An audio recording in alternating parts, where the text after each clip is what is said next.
امن اور ہدایت کے راستے کو نہیں اپنا سکتا. اچھا پروفیسر صاحب، بالکل ٹھیک بات ہے، سمجھ آتی ہے اس بات کی، لیکن دوسری طرف اگر ہم دیکھیں تو دنیاوی لوگ، جو دنیاوی علماء جن کا بھی تذکرہ ہوا، یہ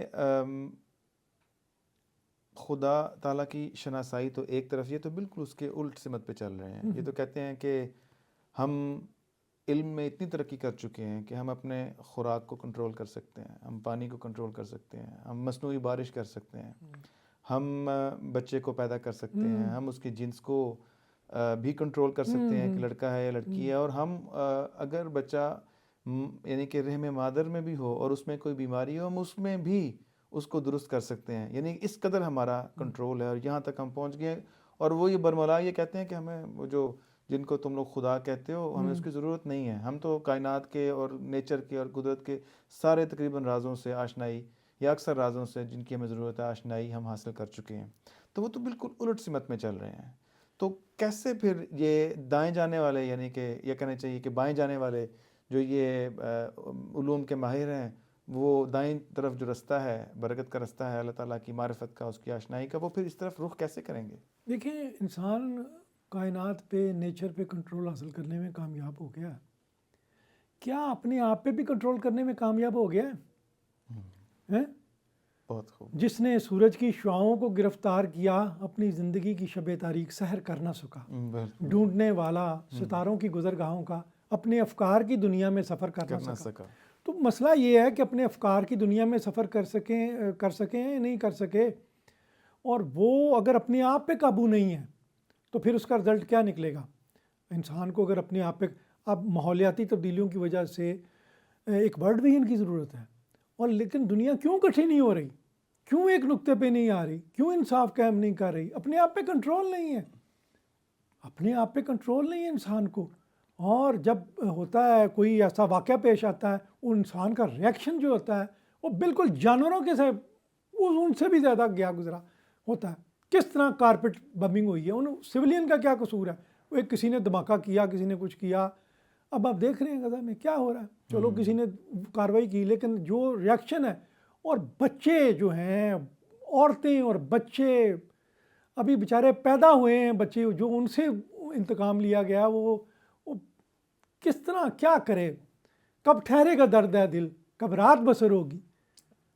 تو کس طرح یہ ہوگا علاج؟ یہ جو دنیا میں ہم دیکھ رہے ہیں، یہ کس طرح اس کا علاج ہو سکتا ہے؟ یعنی کہ کیا ہم یہ کہہ سکتے ہیں کہ اگر دنیا یہ کہتی ہے کہ ہمیں خدا کی ضرورت نہیں ہے، علوم ہی ہمارے لیے کافی ہیں، تو اس کا نتیجہ تو یہ ہونا چاہیے تھا کہ دنیا ایک بہتر جگہ ہوتی، بیٹر پلیس بن چکی ہوتی رہنے کے لیے، زندہ رہنے کے لیے، اور انسان ایک بہتر معاشرے میں ہوتا.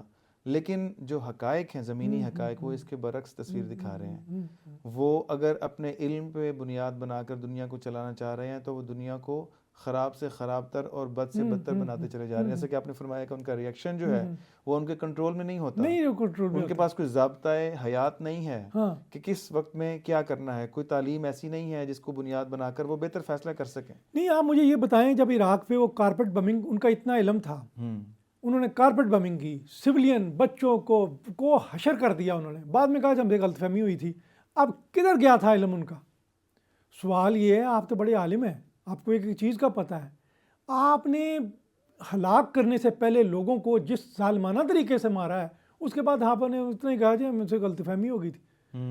تو اتنی آپ کی یعنی ہے، اس کا مطلب ہے کہ آپ کو یہ اس کا اندازہ نہیں تھا کہ یہ ہوا یا نہیں ہوا. آپ نے صرف ریئیکشن دیا، جانوروں کی طرح ریئیکشن دیا، انسانوں کی طرح ریئیکشن نہیں دیا کہ آدمی کوئی تحقیق کرتا ہے، کوئی بات سوچتا ہے، سوچ سمجھ کے قدم اٹھتا. اسی طرح ہر جگہ کوئی آپ کریں گے، اگلا ایسا ریئیکشن دے گا جو خوفناک ہوگا انسانیت کی. آپ ایٹمی ہتھیار پاس ہیں، اگر کوئی ایسا خدا نہ خواستہ واقعہ پیش آ گیا، کوئی جنگ ہوگی، اس کا کوئی اس کے بعد تو انسانیت کی تباہی ہے. بالکل صحیح بات ہے. وہ پیشگوئیاں جو جنگوں کے بارے میں، جو عذابوں کے بارے میں موجود ہیں، وہ پوری ہو کے رہیں گی. تو پھر پروفیسر، پھر کیسے یہ دنیا پھر اس طرف جائے گی، آشنائی کی طرف، اللہ تعالیٰ کی ذات کو پہچاننے کی طرف؟ کیسے پھر وہ توجہ کرے گی، اور کیسے کرے؟ تباہی سے پہلے کس طرح ممکن ہے کہ بچت ہو جائے کسی طرح؟ دیکھیں، بات یہ ہے کہ انسان کی جو جنگیں اور لڑائی فساد ہوتا ہے، یہ اکنامک جو ہوتے ہیں کرائسس آتے ہیں، وشیس سرکل آتا ہے. اب میں بعض ہسٹورین کی میں نے پڑھا، شاید ٹائم بھی کا میں نے پڑھا ہے، اس نے کہا کہ یہ جو اکنامک وشیس سرکل ہوتا ہے اس کی جڑیں انسانی نفسیات میں ہیں، فطرت میں ہیں۔ کیوں؟ دیکھیں اسے جس چیز کی تلاش ہے، اور یہ کیوں ہے کہ اس میں انسانی فطرت میں ایک گواہی موجود ہے، ایک شہادت موجود ہے، الستو بربکم قالوا بلی۔ بالکل۔ اب یہ جب تک اس کو یہ سیٹسفیکشن نہیں ملتی، اس کا حل جو ہے وہ تلاش میں رہے گا اسے سب سہولتیں دے دیں، لیکن وہ کوئی نہ کوئی اس کے اسی بچے کی طرح جو ماں سے بچھڑا ہوا ہے، اس کا ریاکشن جو ہے بڑا خوفناک ہوگا۔ جب بچہ جو ہے نا، جب اسے یاد آئے گی ماں، سارے کھلونے اس کے لیے بیکار ہو جائیں گے، اور وہ لہٰذا اس طرح جب تک اس کا پتہ انسان کو نہیں ملتا، اس کا خبر انسان کو نہیں۔ اس وقت جو سوشلزم کا زوال ہوا ہے، سوشلزم میں یہ تھا کہ ایک ورلڈ ویژن، دنیا کے تمام مزدور ایک تھے، یعنی امریکہ کا بھی، برطانیہ کا بھی، رشیا کا بھی، سمجھتے تھے ہم ایک ہیں۔ اور جب رشیا میں کمیونزم آ رہا تھا تو یہاں امداد بھیجی جانے لگی ان کو، کمیونزم کے خلاف رشیا کو، تو یہاں کے مزدوروں نے وہ مال جو ہے شپ پہ لوڈ کرنے سے انکار کر دیا۔ 1920 میں غالباً انہوں نے انکار کر دیا۔ تو اس کا مطلب، لیکن اب وہ جب وہ ایک ورڈ جو تھا، ایک برادری بنی ہوئی تھی، وہ ختم ہو گئی ہے۔ اب کیسے وہ تعلق بنے؟ اب یہ اس ویکیوم کو کبھی تو رائٹسٹ، کبھی ہندواتما کے نام پہ، کبھی جو ہے وہ قوموں کے نام، نیشنلزم کے نام پہ، رائٹسٹ کے نام پہ، اور سپیریئر ریس کے نام پہ اس کو فل کرنے کی کوشش کی گئی ہے۔ اور اس طرح تو دنیا کو ٹکڑوں میں بانٹا جا رہا ہے، اور جب تک کوئی ایسی تھیوری، ایسا ویژن نہیں آتا جو سب کو یونائٹ کر دے، اس کے بغیر یہ ممکن نہیں ہے، صلح ممکن نہیں ہے۔ جب کوئی ورلڈ ویژن نہیں ہوا، اور جو آپ کی روح کو تسکین دے سکے، آپ کا دل گواہی دے سکے میرا پیا گھر آیا۔ اچھا، یعنی ہم جیسے آپ فرما رہے ہیں، یہ کہہ سکتے ہیں کہ جو رشیا کا جو ان کی سٹیٹس جو ختم ہوئی ہیں، کمیونزم کا جو بیسیکلی زوال آیا ہے، اس کے بعد دنیا میں جو نظریاتی توازن ہے وہ عدم توازن پیدا ہو گیا، نظریاتی توازن ختم ہو گیا، اور جو ایک پاور ہے وہ گویا کہ دندناتی پھرتی ہے، اس کا جو دل کرتا ہے وہ کرتی ہے، لیکن اس کے بالمقابل بھی دنیا کی ضرورت ہے کہ کوئی نہ کوئی توازن پیدا کرنے کے لیے کوئی نظریہ آئے، اور اس کے لیے کبھی وہ رائٹسٹ آ جاتے ہیں، کبھی وہ ہندوتوا کی آواز آ جاتی ہے، کبھی وہ جس طرح گیٹ ولڈرز ہے یہاں پہ نیدرلینڈ میں، جس کے 10 سال پہلے کہتے تھے اس کو تو ایک ووٹ نہیں ملنا، اور اب وہ واضح اکثریت لے گیا، اور بہت ساری ایسی باتیں، یعنی کہ دنیا جیسے آپ فرما رہے ہیں کہ اپنے خدا کو کسی نہ کسی طرح ڈھونڈ رہی ہے، لیکن اس کو ڈھونڈ رہی ہے۔ اب نظریے آئے ہیں، لبرل ڈیموکریسی ہے، فری اکانومی ہے، تو اس طرح کے جو ہیومن رائٹس ہیں، یہ نظریے آئے ہیں، لیکن وہ ان کے جڑ نہیں پکڑ رہے کہ تاکہ اس کی بیس بنا کے وہ اس کو مزید دنیا کو یونائٹ کر سکیں۔ اور دنیا ابھی یہی ہے کہ وہ اپنے ریشزم کے نام پہ، قومیت کے نام پہ، نسلی برتری کے نام پہ اس طرح وہ اکٹھے ہو رہے ہیں۔ ان کو پالیٹیشنوں کو بڑی پذیرائی ملتی ہے، جو کہتے ہیں ہمارا ملک بہتر ہے، ہماری نسل بہتر ہے، ان کو بڑی پذیرائی ملتی ہے۔ اچھا پروفیسر، پھر اب سوال یہ پیدا ہوتا ہے کہ یہ دنیا تو پھر خدا تعالیٰ کی ہے نا، خدا تعالیٰ نے اس دنیا کو پیدا کیا، انسان سارے برابر ہیں، جیسا کہ حضرت مسلم صاحب نے لکھا ہے کہ خدا تعالیٰ جیسا کہ مغرب کے لوگوں کا ہے ویسا کہ مشرق کے لوگوں کا بھی ہے، وہاں پہ بھی بارش ہوتی ہے، قوانین قدرت سب کے لیے برابر ہے، جو محنت کرتا ہے وہ اس کو پھر پا لیتا ہے، اس کا نتائج حاصل کر لیتا ہے۔ تو کیا خدا تعالیٰ نے انسان کی اس بارے میں کسی اپنے پیارے کے ذریعے کو رہنمائی بھی فرما رہی ہے؟ دیکھیں، میں کہتا ہوں بیسٹ حضرت مسیح موعود علیہ السلام نے 1908 میں پیغام صلح کتاب جو ہے تصنیف فرمائی ہے، اور میں سمجھتا ہوں کہ جو پولیٹیکل مسئلے تھے، روحانی مسئلے تو جو انہوں نے حضور علیہ السلام نے جو حل فرمایا ہے، لیکن جو پولیٹیکل مسئلے کے لیے جو گائیڈ لائن آپ نے دی ہے، وہ اگر کاش اس وقت اس کی ریئلائزیشن آپ نے فرمایا۔ اچھا آپ دیکھیں، یہ کہا یہ جاتا ہے کہ سوشلزم کے زوال کے بعد جو فالٹ لائنز ہیں وہ سویلائزیشنل ہیں۔ اب یہ جنگیں جو ہیں وہ سویلائزیشنل اور کلچرل بیس پہ ہوں گی، یہ فالٹ لائنز ہیں۔ اب وہ نہیں ہے، اب یہ ہے کہ ایک کلچر دوسرے کلچر، سویلائزیشن دوسرے کلچر کے، کلیش آف سویلائزیشن ہے۔ اب کلیش آف سویلائزیشن کے لیے حضرت مسیح موعود علیہ الصلوۃ والسلام نے جب یہ فرمایا کہ دیکھیں خدا کی ربوبیت، خدا کے اخلاق کو اگر ہم فالو کرتے ہیں کہ تمام انسانیت ایک ہے، کوئی میری سویلائزیشن زیادہ نہیں ہے، کوئی اس کی کم نہیں ہے، اللہ تعالیٰ نے ہر ایک پہ مہربانی کی ہے، ہر کوئی اللہ کی مخلوق ہے، اللہ نے کتابیں بھیجی ہیں، اللہ نے نبی بھیجے ہیں اور ہر ایک کے پاس ہے، آؤ آپ آپس میں صلح کر لیتے ہیں۔ اور ہندوؤں کو آپ نے دعوت دی، دیکھیں ہم آپ کی کتابوں کو، ویدوں کو سمجھتے ہیں خدا کا کلام ہے، آپ کے جو رشی ہیں وہ ٹھیک اللہ تعالیٰ کے نبی تھے، آپ ہمارے نبی صلی اللہ علیہ وآلہ وسلم بادشاہ ہر دو سرا، ان کو آپ مان لیں، اور ہم اس حد تک بھی جانے کے لیے تیار ہیں کہ گائے جو ہے ذبح ٹھیک ہے آپ کی دل آزاری ہوتی ہے، حلال ہے، واجب نہیں ہے، ہم آپ کی اس کے لیے دلجوئی کے لیے ہم اس کے لیے بھی تیار ہیں کہ ہم اس کو نہیں، ہم دعوت دیتے ہیں اور ہم آگے بڑھیں اور آپس میں ان اخلاق کو صلح کی بنیاد رکھیں۔ اگر کاش یہ لوگ اچھا یہ لوگ سمجھتے ہوتے نہیں جی وہ اختلاف جو ہے نا پولیٹیکل ہے، وہ نہیں ہے، مذہبی نہیں ہے، مذہبی اب نکلا کہ نہیں، اب فالٹ لائنیں سویلائزیشن کی بیس پہ ہو رہی ہیں کہ نہیں، دنیا سویلائزیشن اور کلچر کی بیس پہ نہیں کر رہی، جو انہوں نے اس وقت اشارہ کیا تھا کہ نہیں یہ مذہبی ہے، بالکل انہوں نے واضح طور پہ فرمایا تھا کہ یہ پولیٹیکل نہیں ہے، یہ پولیٹیکل نہیں ہے، یہ مذہبی اختلاف ہے۔ میں دیکھیں میں وہ قائد اعظم کی بات ہو رہی تھی شیخ عبداللہ سے، اور قائد اعظم انہیں کہہ رہے تھے کہ یہ 45-46 کی بات ہے کہ انہیں کہہ رہے تھے کہ آپ جو ہیں مسلم لیگ کے ساتھ شامل ہیں، آپ ان کے کانگریس کے ساتھ نہ جائیں، تو شیخ عبداللہ انہیں قائل کرنے کی کوشش کر رہے تھے، تو وہ قائد اعظم کہتے ہیں کہ میں کھانا کھا رہا تھا اپنی وائف کے ساتھ، تو مدن موہن مالویہ ایک ہندوؤں کا ممتاز لیڈر ملنے کے لیے آ گیا، تو میں نے انہیں دعوت دی کھانے کے لیے، میز پہ بیٹھے، انہوں نے کہا نہیں میں آپ کے ساتھ نہیں بیٹھ سکتا کیونکہ میرے چھوت چھات کی وجہ سے میں آپ کے ساتھ، تو قائد اعظم نے ان کے کہا کہ آپ دوسرے ٹیبل پہ بیٹھ جائیں، انہوں نے کہا مسئلہ یہ ہے کہ کلین ایک بچھی ہوئی نا، چھوت اس کلین سے ذریعے میرے تک پہنچ جائے گی، تو انہوں نے کہا کلین اٹھوا دیتے ہیں، اٹھوا کے تو پھر انہیں وہاں بٹھایا گیا اور دودھ اور پھل پیش کیا گیا۔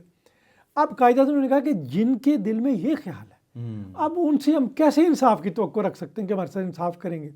دیکھیے اگر یہ ان کا مذہبی معاہدہ حضرت مسیح موعود علیہ الصلوۃ والسلام کی جو تجویز تھی، جو اپنے حل پیش فرمایا تھا، صلح ہو جاتی مذہبی بنیادوں پہ، وہ ہمارا احترام کرتے، ہم ان کا احترام کرتے، تو یہ بات آگے بڑھتی۔ تو یہ جو باتیں قوموں کے درمیان یہ تصور جو ہے کہ جی وہ ہم سے مختلف ہیں، ہم اور ہیں وہ اور ہیں، تو یہ قوموں میں صلح نہیں بنیاد رکھے گا۔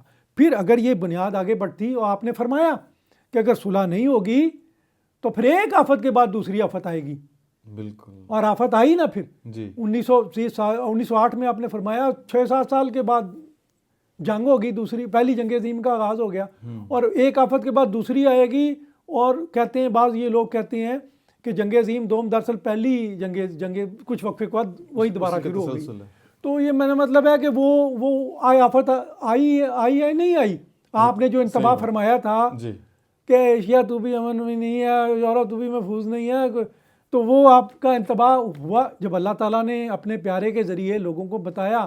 آپ نے حالانکہ 1907 میں یہ چل کہہ رہا تھا یہ جو قوموں کے درمیان جو ہے نا، تہذیبوں کے درمیان جو ترقی کا باہمی ترقی کا عمل ہے، جو یہ تو سال با سال اور ماہ بہ ماہ فروغ پا رہا ہے، وہ تو دیکھ رہے تھے جی بڑے بڑے بڑے کام جا رہے، صحیح ہے، خیر ہی خیر ہے ہر طرف، لیکن اس وقت تو کوئی اندازہ نہیں کر رہا سکتا، لیکن اللہ میاں کے پیارے نے جب بات بتائی، دیکھیں انہوں نے پھر یہی فرمایا کہ دنیا میں نبی آئے ہیں ٹھیک ہے، لیکن سب نبی کا جو فیض ہے بند ہو گیا ہے، حضرت صلی اللہ علیہ وآلہ وسلم کا فیض، وہ زندہ نبی ہیں، میں جو کچھ کہہ رہا ہوں انہیں کا میسج ہے، بالکل وہ رحمت العالمین ہے، ہم بنیاد رکھتے ہیں، ہم آپ جو کلمہ ہمارے دن مشترک ہو ہم کرتے ہیں، بیٹھتے ہیں اکٹھے، اور مذہبی اختلاف کی بنیاد پہ یعنی یہ نہیں کہ ہم تعاون نہیں کر سکتے، ہمیں جو چیزیں مشترک ہیں سب اللہ تعالیٰ کی مخلوق ہیں، اور سب پہ اللہ تعالیٰ نے نبی بھیجے ہیں، سب کے پاس اللہ تعالیٰ کا میسج، اللہ کو سب پیارے ہیں، آؤ اس بنیاد پہ صلح کرتے ہیں، اور اللہ تعالیٰ کے جو اخلاق ہیں ان کو اپناتے ہیں،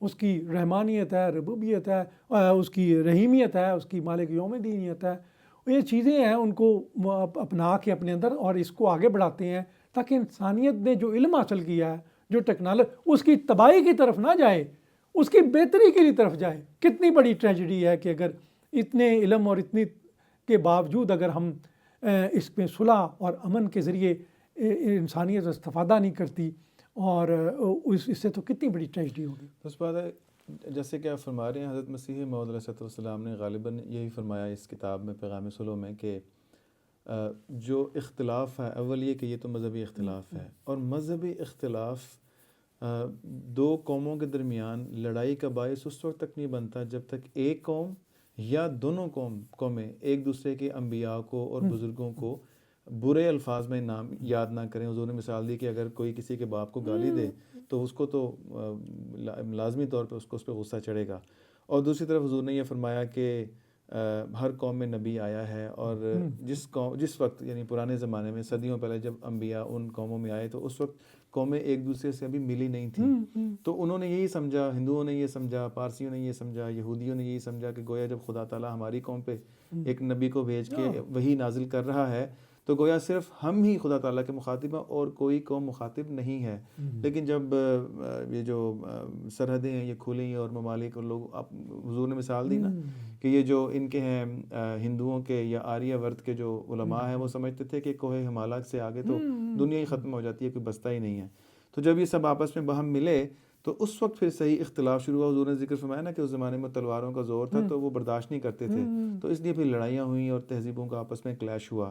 لیکن نبی کریم صلی اللہ علیہ وسلم کے اوپر جو اللہ تعالیٰ نے الہام نازل فرمایا اس میں جو فرمایا کہ لا نفرق بین احد منہم ونحن لہ مسلمون، کہ اللہ تعالیٰ نے وَإِن مِّن أُمَّةٍ إِلَّا خَلَا فِيهَا نذیر، کہ کوئی امت ایسی نہیں جس میں صرف اسلام ہے جو اس چیز کو تسلیم کرتا ہے کہ دنیا کی ہر امت میں اللہ تعالیٰ نے انبیاء بھیجے ہیں. اور ساتھ یہ بھی فرماتا ہے کہ ہم ان میں سے کسی نبی کو ہم یعنی کہ فرق نہیں کرتے ان میں، اور ان پہ وَنَحْنُ لَهُ مُسْلِمُونَ، ہم ان پہ ایمان لاتے ہیں، ان پہ مانتے ہیں ہر نبی کو. تو اس بات پہ اچھا جو آپ الفاظ آپ نے بڑے حضور کے بڑے تاریخی الفاظ ہیں، میں وہ ناظرین کے لیے وہ کتاب سے پڑھ دینا چاہتا ہوں جو آپ نے فرمایا کہ ایسے نازک وقت میں یہ راکم آپ کو صلح کے لیے بلاتا ہے جبکہ دونوں کو صلح کی بہت ضرورت ہے. دنیا پر طرح طرح کے ابتلا نازل ہو رہے ہیں، زلزلے آ رہے ہیں، قحط پڑ رہا ہے، اور طاعون نے بھی ابھی پیچھا نہیں چھوڑا. اور جو کچھ خدا نے مجھے خبر دی ہے وہ بھی یہی ہے، اور جو کچھ خدا نے مجھے خبر دی ہے وہ بھی یہی ہے کہ اگر دنیا اپنی بدعملی سے باز نہیں آئے گی اور برے کاموں سے توبہ نہیں کرے گی تو دنیا پر سخت سخت بلائیں آئیں گی، اور ایک بلا ابھی بس نہیں کرے گی کہ دوسری بلا ظاہر ہو جائے گی. آخر انسان نہایت تنگ ہو جائیں گے کہ یہ کیا ہونے والا ہے، اور بہتری مصیبتوں کے بیچ میں آ کر دیوانوں کی طرح ہو جائیں گے. یہ بہت ہی حضور کے یہ بڑی وارننگ دینے والے. میں کہتا ہوں یہ حضور کی جو علیہ السلام کی جو بات ہے، دیکھیں ٹائنبی نے جو کہا ہے، اس نے 26 تہذیبوں کا مطالعہ کیا ہے، غور سے مطالعہ کیا.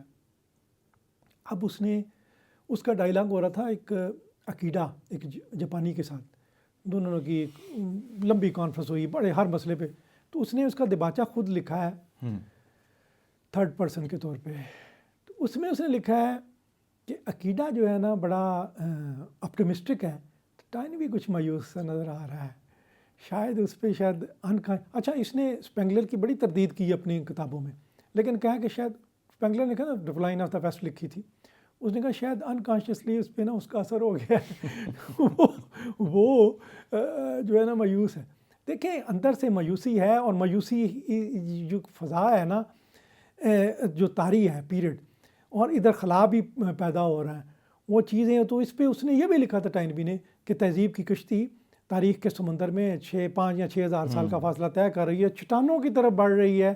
اس سے چکر سرکم نیویگیٹ کر کے نکل جانا کشتی چلانے والے کے بس میں نہیں ہے.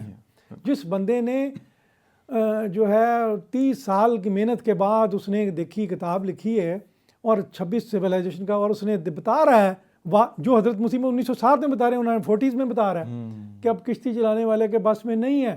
یہ بات جب تک ریئلائز نہیں کرتے، اس سے اوپر نہیں اٹھتے. دیکھیں ہر ایک جو فطرت ہے اس میں ایک شہادت ہے نا، الستو بربکم قالوا بلا کی شہادت ہے.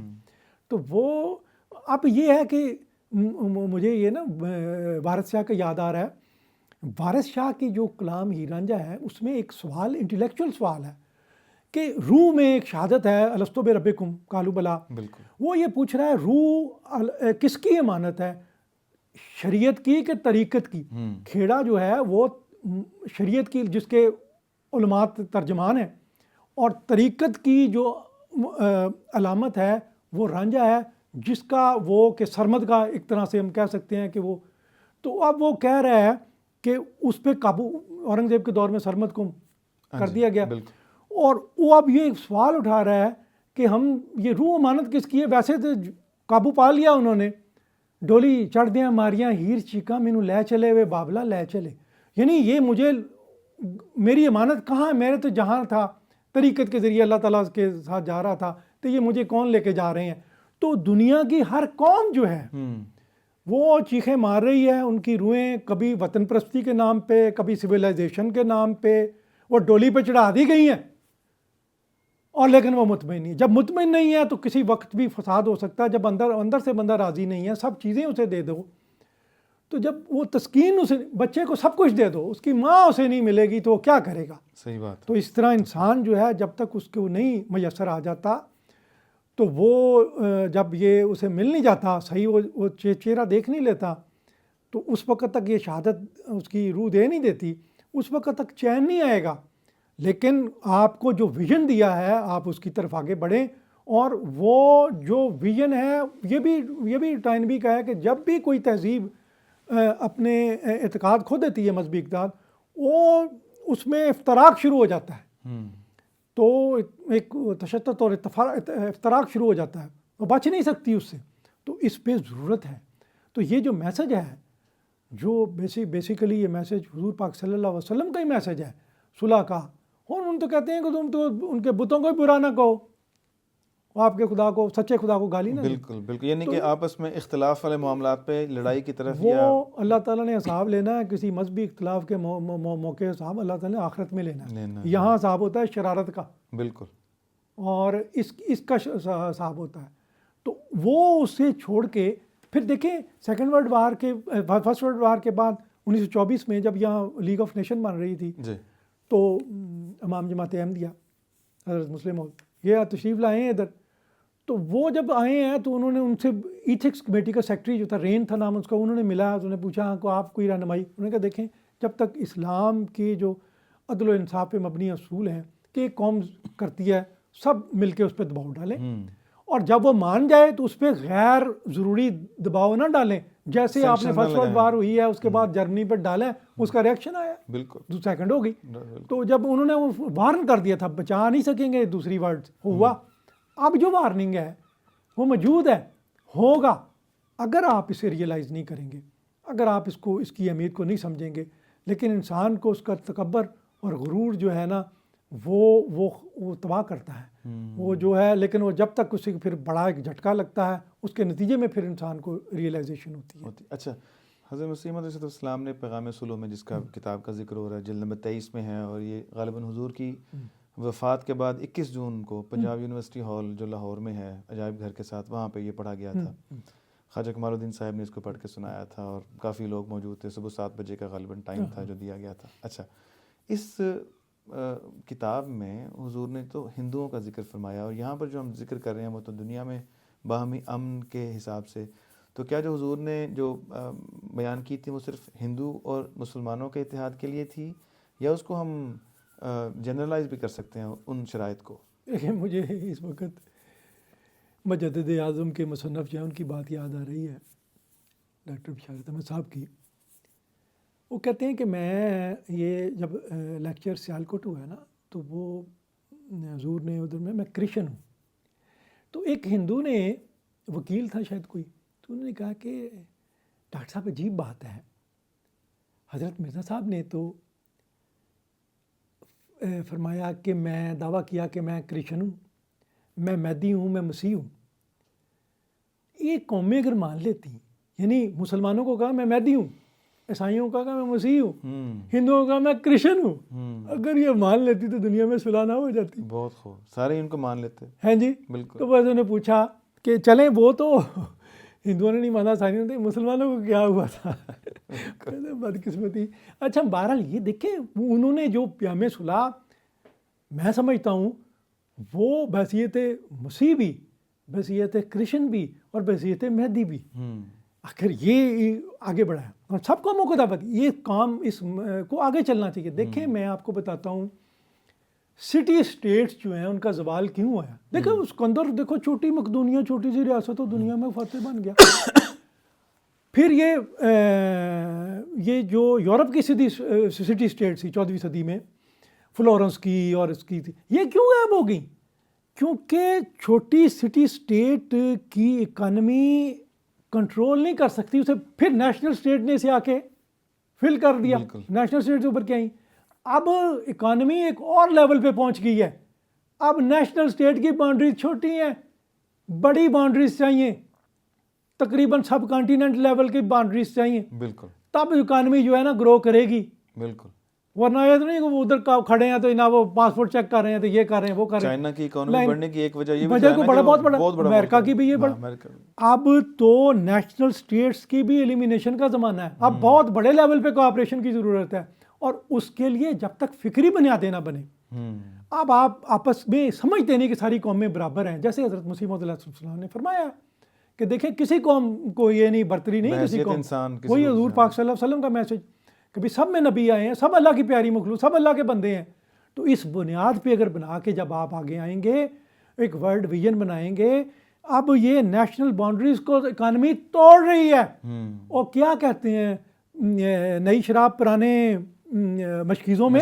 اور کیا ہوگا نئی شراب پرانے مشکیزے میں ڈال دیں تو مشکیزہ پھٹ جاتا ہے. بالکل. وہ برداشت نہیں کر سکتا. دا سیم وے اکانومی کا جو ترقی کا لیول اس تو پہنچا. اب انڈیا پاکستان کے درمیان ایک ان نیچرل باؤنڈری ہے نا، وہ اگر اس کی سافٹ بارڈر ان کی صلح ہو تو وہ بھی چائنا کے لیول پہ راستے پہ گامزن ہو جانا تھا اس نے بڑی تیزی سے ترقی کرتے ہوئے. تو یہ جو ترقی ہے بن رہا ہے نیچے اور اوپر سے ویژن کی. تو ہمارے پاس یہ میسج ہے بحیثیت حضور پاک صلی اللہ علیہ وسلم کا ہی میسج ہے. ہم نے اس زمانے میں اس کی انٹرپریٹیشن جو سچی انٹرپریٹیشن تھی وہ کر کے بتا دی ہے. بعض لوگ چلے ہیں ہسٹری کو، اسلامک ہسٹری کو ری ایبلیٹیٹ کرنے تلوار لے کے، اور وہ استعمال ہوئے ہیں بڑی طاقتوں کی جنگ میں. انہوں نے کہا جی جہاں جی جہاز، انہوں نے کبھی رشیا کے خلاف استعمال کیا ہے، کبھی رشیا نے ان کو امریکہ کے خلاف استعمال کیا ہے. آپ دیکھ رہے تھے مرسنری بن گئے ہیں. بالکل. اور وہ اسلام کا نام بھی وہ کر رہے ہیں، ان کی تعلیمات پہ بھی دھبا لگا رہے ہیں. اس طرح کے بن کے اس کا حل بھی کوئی نہیں کر رہا. اب دیکھیں کچھ مرسنری انہوں نے تیار کیے تو رشیا پہ اٹیک کروا دیا. وہ رشیا ان پہ ان پہ. اور یہ درمیان میں اس طرح بنے ہوئے ہیں، مطلب کوئی ان کو جانوروں کی طرح استعمال کیا جا رہا ہے. بالکل. یعنی کہ تو یہ اورینٹیشن کوئی نہیں ان کی، کیونکہ انٹرپریٹیشن کے پاس صحیح نہیں. جی لا یمسہ الا المطہرون. بالکل. تو مطہرون جب تک نہیں اس کی انٹرپریٹیشن کرے گا اور نہیں پتہ چلے گا، تو مطہرون جب تک نہیں بتائیں گے کہ بھئی کیا انٹرپریٹیشن ہے کس طرح، اور وہ نہیں بتائیں گے وہ ان سائٹ جو انہیں خدا تعالیٰ سے بصیرت حاصل ہوتی ہے اس کی روشنی میں اگر دنیا نے اسے ریئلائز کر لیا اور سمجھ گئی صلح کے لیے، تو دنیا میں اور ہم سے سمجھتے ہیں کہ وہ جو دعا کی تاثیر جو ہے وہ آب و آتش سے بڑھ کے ہے، اور دوسرے اسباب سے بڑھ کر ہم دعاؤں سے کام لیں گے انشاءاللہ تعالیٰ، جیسے حضور ید اللہ تعالیٰ بن نصر الدین نے ارشاد فرمایا ہے. اور دوسرا کہ دنیا ریئلائز کرے، ان تک یہ میسج پہنچائیں گے، اور ہم وہ آئیں نہ آئیں جمی ہے نگاہیں. بالکل. اچھا یہ تو بات ہو رہی ہے دنیا کی باہمی اتفاق کی کہ اگر مختلف مذاہب ہیں، جیسے کہ حضور نے جہاں تک خاکسار کا اندازہ ہے کہ یہ جو ہندو اور مسلمان اتفاق کا ذکر کیا ہے یہ تو ایک ٹیسٹ کیس کے طور پہ ہے. بیسیکلی تو کوئی بھی مذہب ہو، کوئی بھی قوم ہو، ہر ایک کے لیے بنیادی اصول بیان کر دیا گیا کہ اگر آپ ایک دوسرے کو گالی دینا، جو کسی کے بزرگوں کو برا بھلا کہنا چھوڑ دیں اور وہاں مل کر رہنا شروع کر دیں، تو وہ اس میں اور جو قربانی دی جا سکتی ہے جائز ہو، جو کہ کسی کا احترام، کسی کے جذبات کا احترام، اکٹھے ہو جائیں گے. اچھا سوال یہ ہے پروفیسر کہ کیا یہ تو ان کا ذکر ہے جن کی کتابیں الگ، جن کے نبی الگ، جن کے رسول الگ. اب مسلم امہ دنیا کی دوسری بڑی اکثریت ہے انسانوں میں، تو کیا مسلم امہ کے باہمی اتفاق کے لیے بھی ہمیں اسی جو چھوٹی سی کتاب ہے چند صفحوں کی اس میں کوئی سبق ملتا ہے؟ اب ان کا تو رسول بھی ہے، دیکھیں جب دوسرے مذاہب کے درمیان، دوسری تہذیبوں کے درمیان تعاون ہو سکتا ہے تو آپس میں ہم کیوں تعاون نہیں کر سکتے؟ حضرت مسیح موعود علیہ السلام نے فرمایا تھا کہ اگر آپ دیکھیں کہ میری چیز جو ہے شریعت کے آپ مخالف پائیں، قرآن کے مخالف پائیں، آپ اسے پھینک دیں. میری کتاب، میری بات جو ہے شریعت کے مطابق ہے، حضرت صلی اللہ علیہ وسلم کی تعلیم کے مطابق ہے، میں تو انہی کی بات کر رہا ہوں نا. دیکھیں وہ بات یہ ہمارا کسی چیز پہ اتفاق ہے، خود اللہ تعالیٰ کے پاک کلام پہ، حضرت صلی اللہ علیہ وسلم پہ ایک انٹرپریٹیشن ہے نا. ایک آپ انٹرپریٹیشن کرتے ہیں، ہم انٹرپریٹیشن کرتے ہیں. وہ تو علمی اختلاف علمی اختلاف ہے نا، انٹرپریٹیشن کے اختلاف پہ تو نہیں ہو سکتا نا. کوئی تعویل کر رہا ہے تو اس پہ تو کچھ نہیں کر. تو یہ بات سمجھنے والی ہے. مجھے آج تک یاد ہے کہ ایک دیوبند کے اسکالر مولانا عبید اللہ سندھی تھے، وہ 1914 میں افغانستان گئے تاکہ وہاں سے فرسٹ ورلڈ وار کے موقع پہ جہاد کا آغاز کیا جائے، اور انہوں نے بڑے پروگرام بنائے جہاد کے. دیوبند مدرسے اسکول آف تھاٹ سے متاثر تھے. لیکن بعد میں جب ان کے ایکسپوز ہوئے انٹرنیشنل ڈائنامکس کے، پھر رشیا گئے، وہاں دیکھا یہ انقلاب آ رہا ہے. پھر ترکی آئے، وہاں دیکھا. پھر سعودی عرب 13 سال رہے. انہوں نے بڑی چینج پیدا ہوئی.